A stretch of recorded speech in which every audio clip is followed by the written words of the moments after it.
Well done Karan Johar. एक लड़की जो कि ईशा मालविया, इसको कॉल आउट करना बहुत ज़रूरी था क्योंकि ये ऐसे उड़ रही थी जैसे कि इसने कुछ किया ही ना हो। इसी नेशनल टेलीविज़न पर उसका बॉयफ्रेंड बिग बॉस के घर में आता है और उसमें इतनी हिम्मत नहीं होती है कि वो एक्सेप्ट करे अपनी गलती को और बोले कि हाँ ये मेरा बॉयफ्रेंड है, लेकिन साफ तौर पे हर एक शख्स से बोलती है झूठ की नहीं तू तू के बॉयफ्रेंड बोल करके आया है। इस तरीके की बातें बोलती है और थोड़े टाइम के बाद ये नॉर्मल हो जाती है उसके साथ। ये वो बंदी है जो कि दूसरों पर सवाल उठा रही है, दूसरों के कैरेक्टर पर सवाल उठा रही है। फिलहाल यहाँ पर मैंने कभी भी ईशा के अगेंस्ट उस तरीके की चीज़ें नहीं बोली क्योंकि हाँ मैं भी एक लड़की हूँ। और दूसरी चीज़ ये कि मैं ये सोचती थी कि वो 19 ही साल की है यार, हो जाती हैं गलतियाँ, एक इंसान से वो सहम गई होगी। लेकिन वो बहुत ज़्यादा यहाँ पर हम देख रहे हैं कि जब मुनावर पर बातें आई हैं तो उसने हर कोने में बैठ करके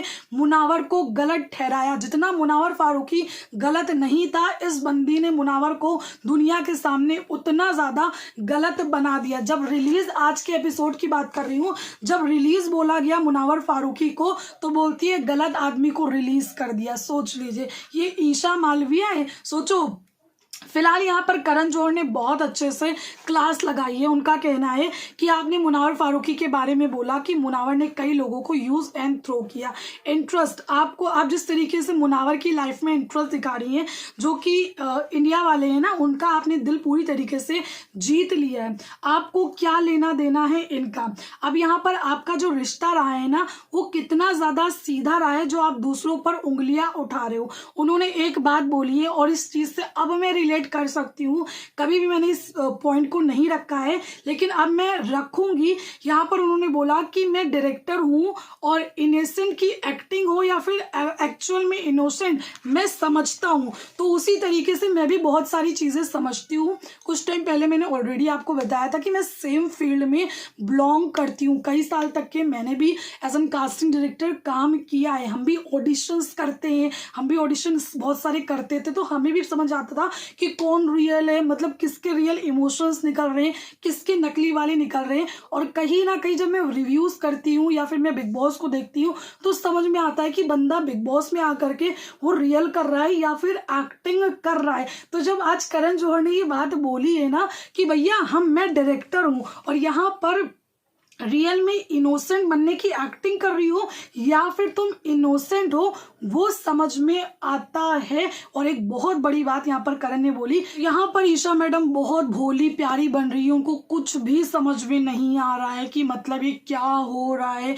मुन्ना ने खुद बोला है, मुन्ना ने खुद ये बोला है कि मैंने लोगों को यूज एंड थ्रो किया है। आप कोने में बैठ करके उसके बारे में बुरा भला बोल रहे हो। अपनी लाइफ से ज़्यादा आपको दूसरों की लाइफ में इंटरेस्ट है। अभिषेक एक वर्ड बोलता है, उसको पकड़ करके बंदी बोलने लगती है। आज इसने गालियां दी लेकिन मुकर गई कि नहीं मैंने नहीं दी, मैंने शुरुआत नहीं की, बल्कि साफ तौर पे हमने देखा कि शुरुआत इसी ने करी थी। तो क्या कहना चाहेंगे। मैं तो काफ़ी ज़्यादा खुश हूँ क्योंकि हाँ इसने बहुत ही ज़्यादा इंटरेस्ट दिखाया है मुनावर की जो चीज़ें नहीं है उस पर। साथ ही उसने जितना मुनावर गलत नहीं था ना, उससे ज़्यादा इस बंदी ने गलत बनाया है। मनारा के साथ बैठ करके, अंकिता के साथ बैठ करके हर वक्त मुनावर की बातें करती थी। जब आयशा इतना सब कुछ बोल रही थी ना, वहां पर मतलब ये ऐसा बिहेव कर रही थी ना जैसे लगता है कि इसका खुद का पर्सनल चीजें हो। इन सारी चीजों से देखिए इफेक्ट पड़ता है और बहुत ज्यादा इफेक्ट पड़ता है क्योंकि क्या चीजें होती हैं, फिर घर वाले उसको किस तरीके से